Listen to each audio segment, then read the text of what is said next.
오늘 저는 복음 때문에 기뻐하라. 복음 때문에 기뻐하라. 그런 제목으로 하나님의 말씀을 전하겠습니다. 1254년 영성과 지성을 겸비한 청년들이 모인 휘튼 대학교를 당당히 수석으로 졸업을 한 한 남자 이야기는 미국 사회를 큰 충격과 슬픔에 빠뜨렸습니다. 짐 엘리엇이라는 청년이었는데요. 교수들에게 인정을 받고 또 동기들에게 모범이 되었던 그 성숙한 신앙으로 하나님 앞에서 경건했고 관계에서는 진지했으며 비전에 있어서는 참 겸손한 그런 뜨거운 청년이었습니다. 사람들은 그가 미국 교회의 큰 희망, 차세대의 리더가 될 것이라고 하는 확신을 가지고 있었습니다. 그런데 그는 선교사로서 자신의 생명을 하나님 앞에 기꺼이 드릴 만큼 철저했고 평생의 비전을 놓고 하나님 앞에 간절히 기도를 합니다. 짐 엘리엇을 포함한 5명의 청년들은 이제 선교사로 파송을 받습니다. 이 사람들의 기대와 달리 몹시 호전적으로 알려진 아마존의 와다니 부족에 복음하라는 사명을 안고 남미 대륙의 에콰토르로 떠나갔습니다. 그러나 그들은 파송받아서 사역한 그 지역에서 닷새 만에 영원한 하나님의 나라로 여행을 가야 했습니다. 주머니 속에 권총이 있었지만은 기꺼이 순교의 길을 택함으로써 마지막까지 예수 그리스도의 사랑을 보여줬습니다. 그리고 순교를 하게 되죠. 그들의 죽음은 전 미국이 함께 울게 했습니다. 짐 엘리엇과 4명의 친구들입니다. 자, 그의 죽음을 애도하는 수많은 물결 속에 짐 엘리엇의 아내 엘리자베스는 하나님이 기뻐하는 삶을 살기를 결심을 합니다. 그래서 1년 동안 다시 간호학 공부를 한 뒤에 남편을 죽인 와다니 부족에게로 파송받아 선교사로 들어갑니다. 주변 사람들은 목숨의 위협을 우려해서 그녀를 말렸지만 그녀 역시 남편 못지않는 담대한 믿음의 소유자, 비전의 소유자였습니다. 엘리자베스는 5년 동안 와다니 부족을 헌신적으로 사랑을 했고 마침내 추장의 신뢰를 얻습니다. 그래서 그들에게 예수 그리스도의 복음을 전할 수 있었습니다. 그로부터 약 10년이 지난 후에 정말 놀라운 기적이 일어났습니다. 선교사 5명의 가슴에 창과 화살을 꽂았던 키모라는 이 청년이 회심을 해서 그 부족 최초의 목사가 된 것입니다. 그리고 순교한 선교사들의 자녀 가운데 2명은 판비치 강가에서 키모 목사에게 세례를 받게 되는 것입니다. 자, 사랑하는 남편을 죽인 살인자를 용서하고 예수 그리스도의 마음을 품을 수 있었던 것, 그것은 하나님이 이 일을 기뻐하신다는 사실을 확신한 엘리자베스의 믿음 때문이었습니다.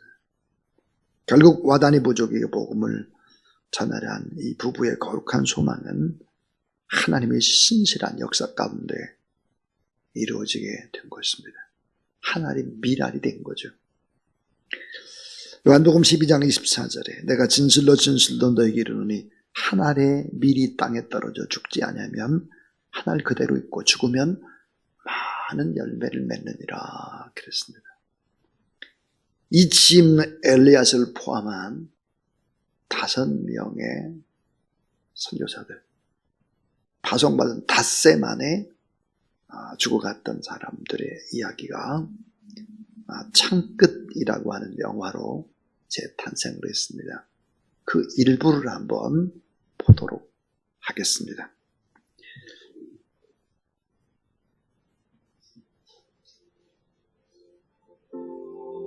The fierceness of the Wadani tribe was legendary.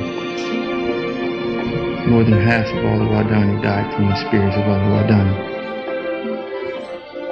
and the cycle of revenge spearing had brought them to the brink of extinction.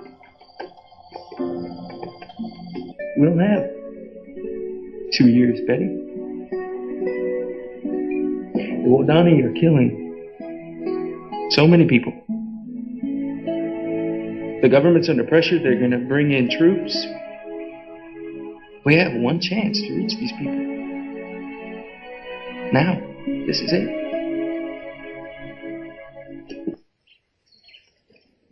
If the Waodani attack, will you defend yourself? Will you use your guns? Son, we can't shoot the Waodani. They're not ready for heaven. We are.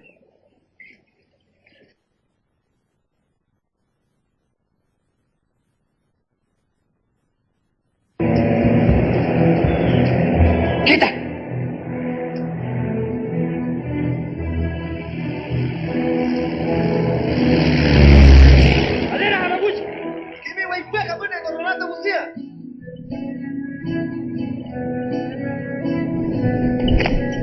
Contact Sector 6. Do you copy? Shell. Roger that. Shell. I said contact. Woo! We found him. North corner, Sector 6.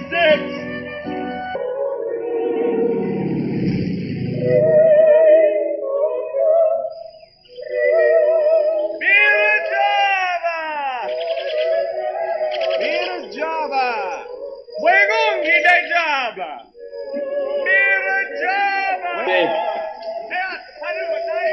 All this preaching in the jungle? How long before the monkeys get saved? At least if they do, we'll know someone's listening.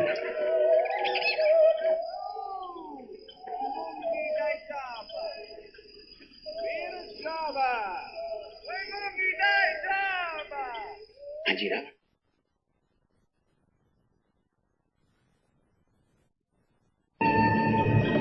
Kana kana taji na jikena ni. Torana na mana taji to te para. Torana taji na ta fana wata. Mumesa mai trabalho. Mikai, tá aqui kabu. Kira wana tarabu kabu. Taji na wana kita banda, anjalo taji na bandia. Ari taji.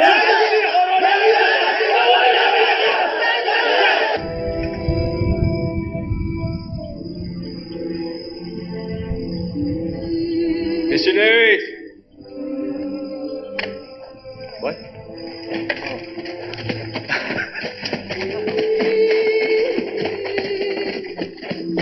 Mira Java! Mira Java!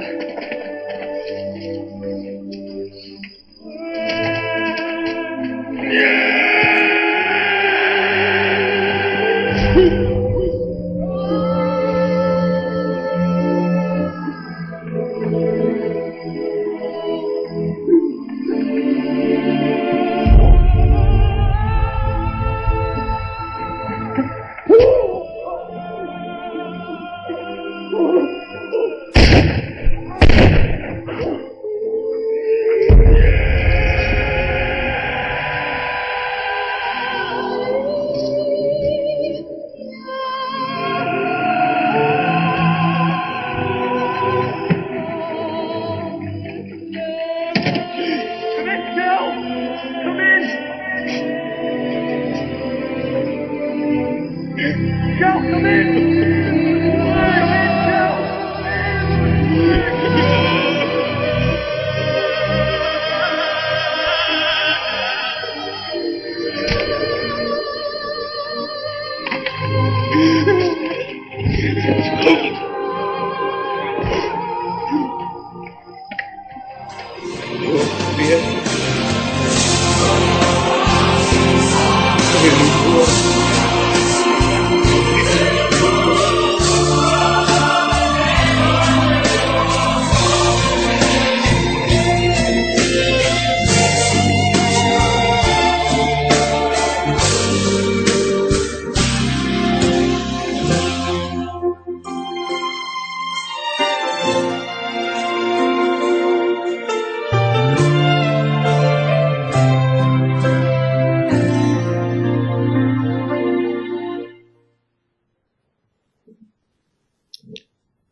복음을 증거하는 선교가 뭘까?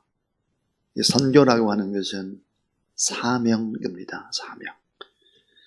이 선교는 주님의 명령이죠. 마지막 시상의 명령입니다. 그러니까 순종해도 되고 순종하지 않으면 안 되고 뭐 이런 게 아니고요. 반드시 순종해야 하는 그건 책임인 동시에 의무라고 성경은 강조합니다. 선교는 교회의 부분적인 특수 기능이 아니고 교회 자체이며 선교는 교회의 자랑이고 교회의 본연의 모습이 바로 선교인 것입니다. 선교는 원래 보낸다라고 하는 미토라는 라틴어 단어에서 유래를 했습니다. 그래서 이 미토, 보낸다의 명상이 바로 미션입니다. 이 교회는 부름받은 사람들의 모임의 에클레시아인데요.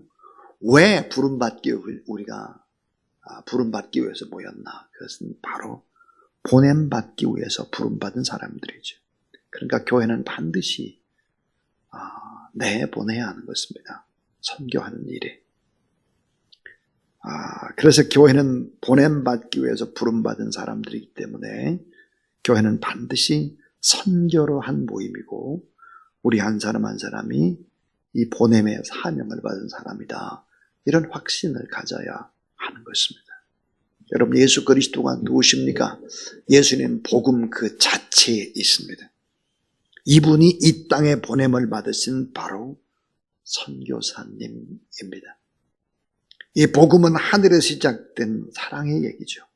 인간 구원을 위한 하나님께서 계획하신 진행하신 일입니다. 그래서 선교를 하게 되면 교회는 건강해질 수밖에 없습니다. 또 선교하는 교회에서 선교의 열정을 가지고 참여하게 되면 하나님의 일을 우리가 하기 때문에 결국은 하나님의 지키심과 돌보심과 보호하심과 축복 안에 우리가 살아갈 수 있는 것입니다. 그래서 가든지 보내든지 기도와 물질로 후원하든지 해야 하는 것입니다.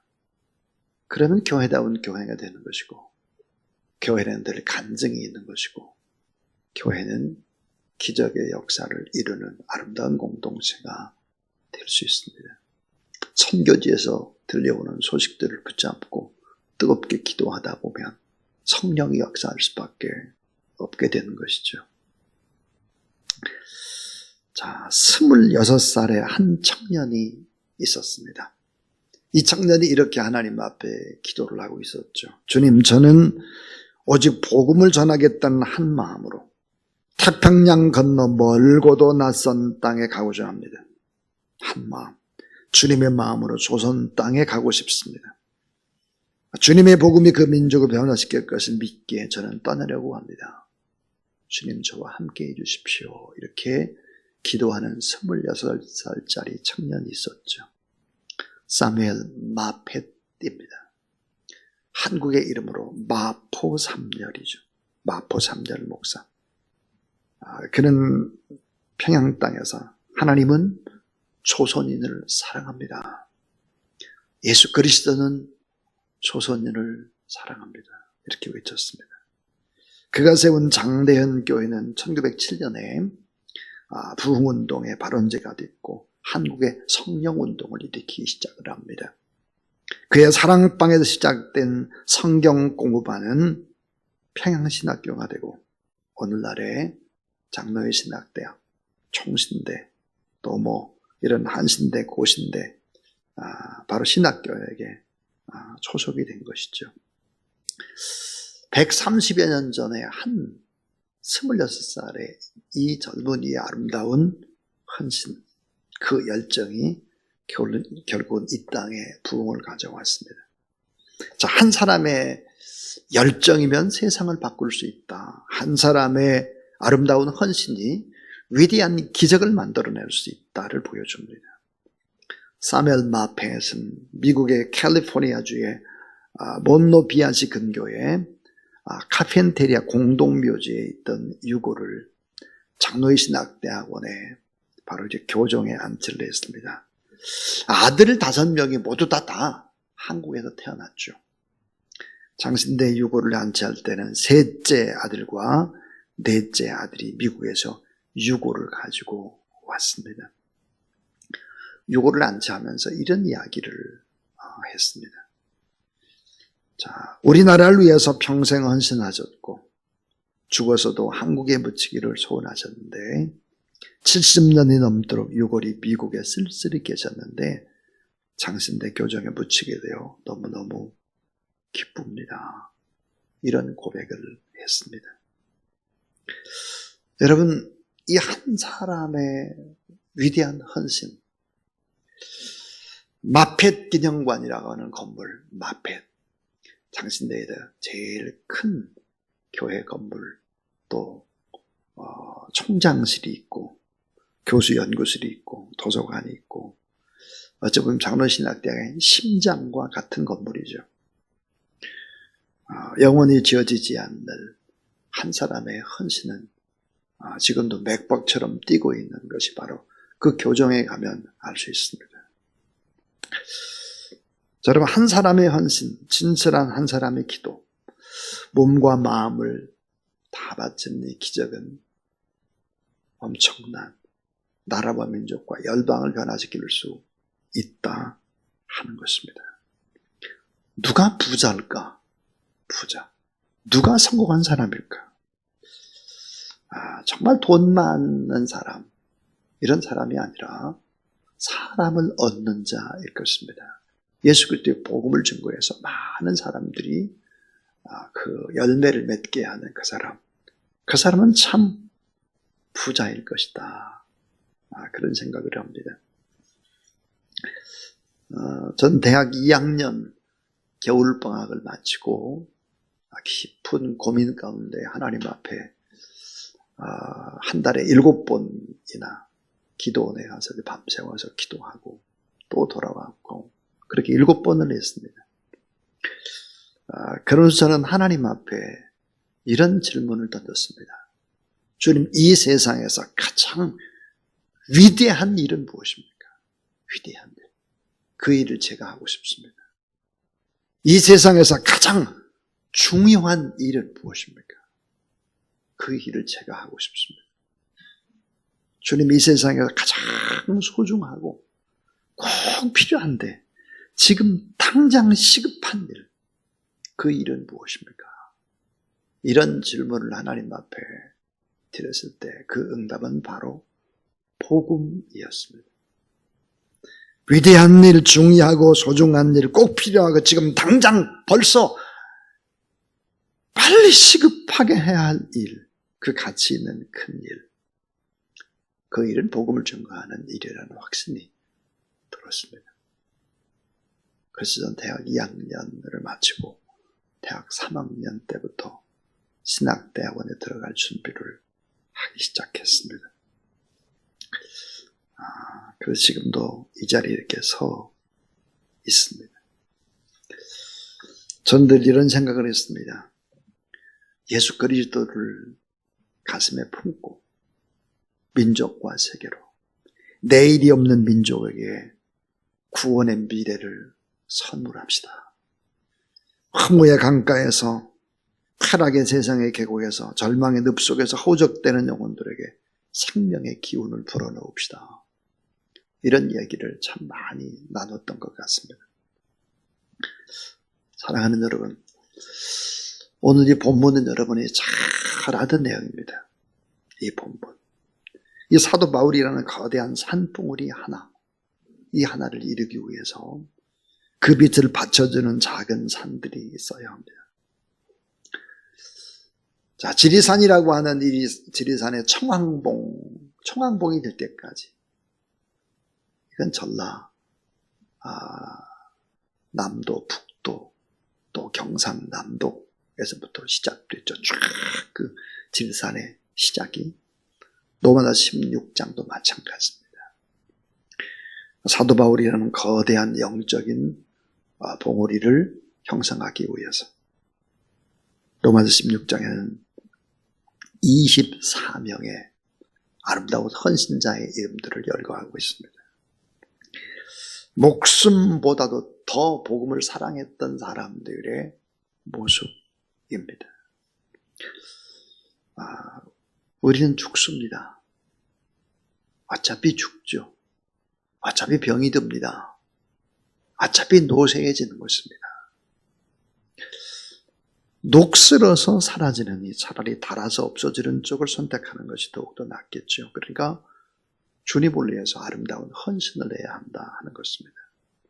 에밀 브루너라고 하는 사람이 제가 참 좋아하는 선교학자인데, 에밀 브루너가 이런 말을 했습니다. 불은 타고 있을 때 존재 의미가 있듯이 교회는 선교할 때 존재 의미가 있다. 그러면서 에밀 브루너가 이런 이야기를 또 하고 있습니다. 선교하는 척 흉내만 내도 그것은 축복이다 그랬습니다.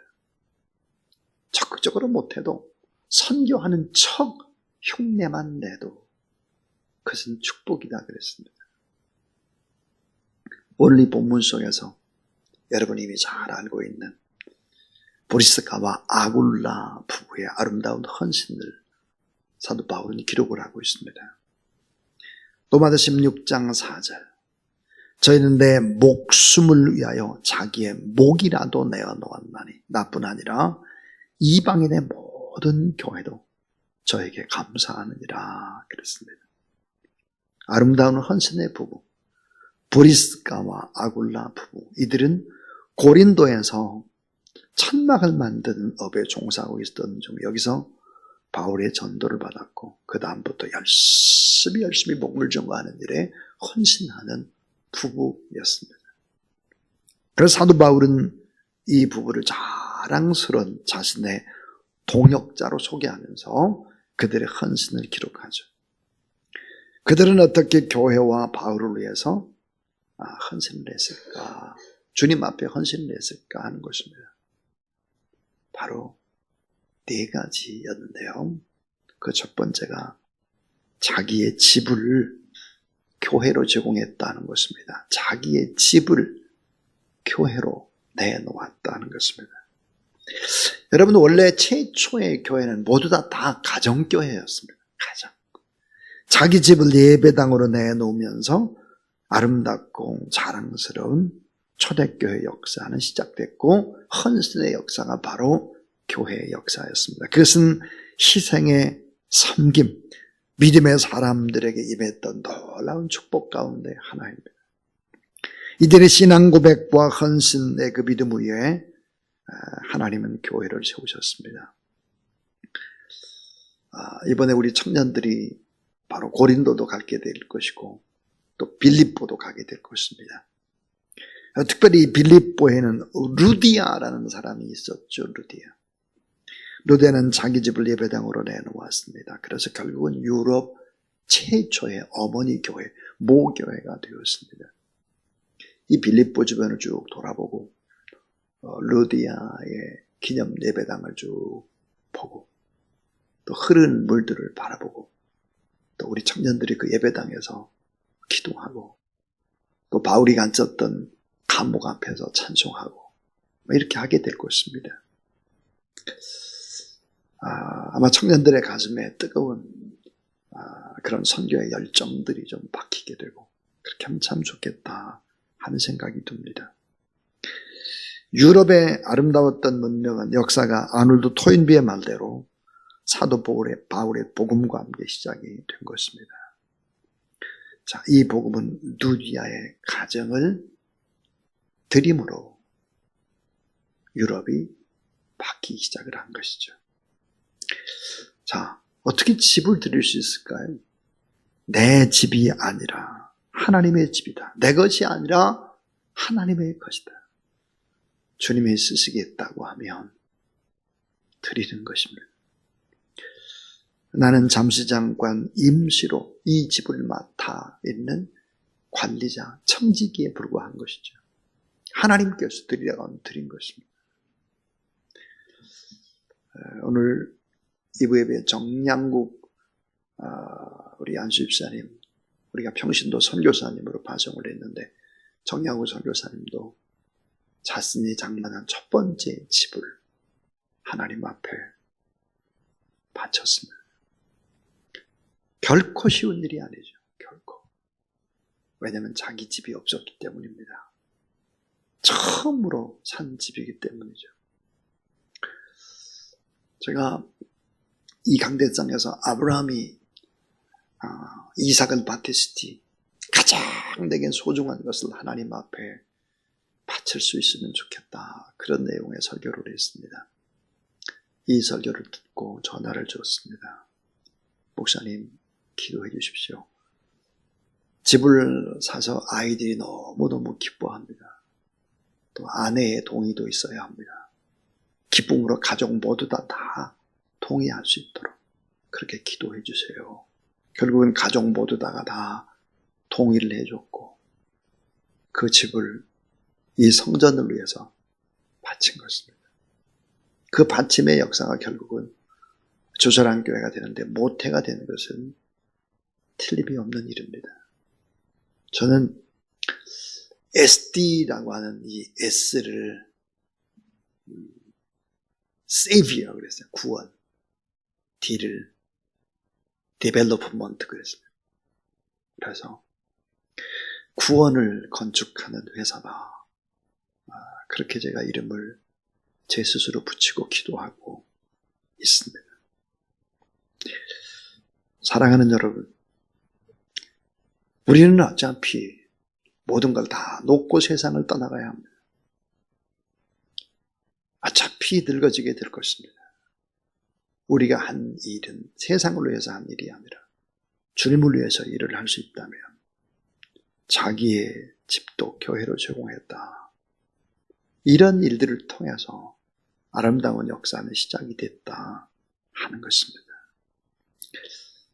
자, 브리스가와 아굴라가 내놓은 가정교회는 또 고린도 교회의 중요한 모체가 되었다. 루디아가 내놓은 그 교회는 바로 빌립보 교회가 됐다 그랬습니다. 자, 두 번째입니다. 두 번째는 자기 목숨을 아끼지 않는 후원자였다는 것입니다. 내 목숨을 위하여 자기의 목이라도 내어 놓았나니 그랬습니다. 복음을 전가하는 사도 바울을 위해서 자신의 온몸을 다 드렸다. 목숨을 담보로 걸고 복음 전가하는 사람을 도왔다 하는 것입니다. 자, 고린도에서 사도 바울을 따라서 에베소의 두 부부가 함께 가고 에베소에 갔다가 바울이 예루살렘으로 가게 되니까 부부는 앞장서서 로마로 갔고 거기서 사도 바울을 돕다가 바울의 임종이 가까워졌을 때 바울은 그들을 다시 에베소로 보내게 됩니다. 이렇게 평생을 어떻게 됐을까? 복음 중심으로 예배를 드릴 뿐만 아니라 복음 중심으로 집을 이사 다녔습니다. 하나님 앞에 헌신한 것이죠. 지금도 로마에 가면 세인트 브리스가 교회가 있습니다. 브리스가 묘지가 있고 거기에 보면 세인트, 성자, 브리스가로 불리워지고 있습니다. 자, 세 번째입니다. 세 번째는 그리스도를 위해서 이방인과 그 교회를 위해 봉사하며 살았다 그랬습니다. 이방인과 교회를 위해서 봉사하면서 인생을 살았다. 자기 가정도 교회를 위해 내놓고 직접 전도도 하고 사도 바울을 따라서 많은 곳을 옮겨 다니면서 복음을 증거하고 옥바라지도 하고 그랬습니다. 참 중요한 것은 예수 그리스도를 봉사하는 바른 길을 알고 있었습니다. 복음의 기쁜 소식을 모르는 이방인들과 교회를 세우는데 아름답게 헌신을 했다 그랬습니다. 자, 우리는 각자 가지고 있는 것들이 있습니다. 자, 음악을 잘하는 분은 음악으로 헌신할 수 있습니다. 건축을 잘하시는 분은 건축으로 할 수 있습니다. 또 영어를 잘하는 분은 또 그 영어를 가지고도 할 수 있습니다. 또 한국어를 잘하는 분은 또 한국어로 또 선교할 수도 있습니다. 이런 것들이 없는 사람들은 또 몸으로도 또 기도로 헌신할 수도 있을 것입니다. 저는 늘 그런 생각을 합니다.